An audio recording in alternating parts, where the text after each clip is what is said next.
खालील साधित शब्दाचा प्रकार ओळखा. प्रतिक्रिया. बघा, प्रतिक्रिया या शब्दामध्ये लक्षात घ्या, प्रति हा जो शब्द आहे हा उपसर्ग आहे. प्रति हा शब्द काय आहे? उपसर्ग आहे.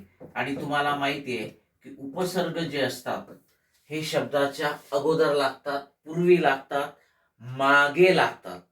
मागे लागतात हा शब्द लक्षात ठेवा. उपसर्ग शब्दाच्या मागे, अगोदर, पूर्वी लागतात.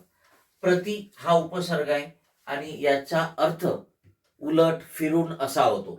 बरोबर आहे. प्रतिक्रिया म्हणजे क्रिया केल्यानंतर जी फिरून क्रिया होते, ठीक आहे, त्याला प्रतिक्रिया असं आपण म्हणतो. तर हा संस्कृत उपसर्ग आहे आणि हा प्रतिक्रिया शब्द संस्कृत उपसर्ग लागून तयार झालेला आहे.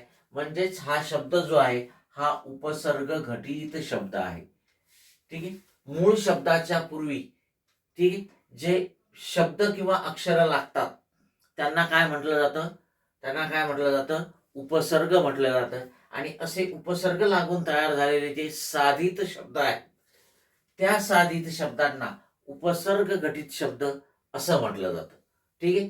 प्रत्यय लागून तयार झालेले असतील, प्रत्यय घटित. ठीक आहे.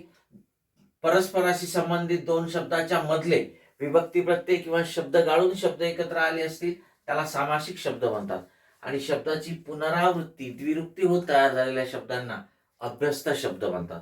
मग प्रतिक्रिया हा प्रति उपसर्ग आहे म्हणून हा उपसर्ग घटित शब्द आहे. प्रतिक्रिया, प्रतिछाया, प्रतिबिंब, प्रतिकार असे अनेक शब्द प्रति हा उपसर्ग लागून तयार होतात. Okay, yes.